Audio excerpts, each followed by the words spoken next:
নূরে মুজাসসাম হাবিবুল্লাহ হুজুর পাক সাল্লাল্লাহু আলাইহি ওয়াসাল্লাম তিনি এই পাথরের তসবিহ মোবারক ব্যবহার করতেন। সে পাথর নূরে মুজাসসাম হাবিবুল্লাহ হুজুর পাক সাল্লাল্লাহু আলাইহি ওয়াসাল্লাম উনি আসলে সরাসরি করছেন। এটা তিনি বিষয়ে একটা হাদিস শরীফ আছে, হযরত সাহাবায়ে কিরাম তোমরা পাথরের তসবিহ নূরে মুজাসসাম হাবিবুল্লাহ হুজুর পাক সাল্লাল্লাহু দিয়েছেন করার জন্য। পাথরের তসবিহ বলছেন এবং পাথরের থেকে আল্লাহ আল্লাহ জিকিরও শোনানো হয়েছে আমাদেরকে।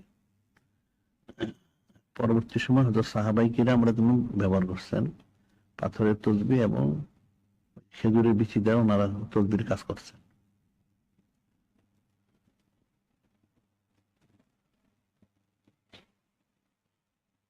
ওটা হলো আকিক পাথর, হলো আর এমনি পাথর হয়, সাধারণ পাথর হয়, আকিক পাথর। নূরে মুজাসসাম হাবিবুল্লাহ হুজুর পাক সাহাবায়ে কিরাম পাথরের তসবিহ বা খেজুরের বিচি এটা তসবিহ পাঠ করছেন, ওনারা অন্য পাথরও করছেন।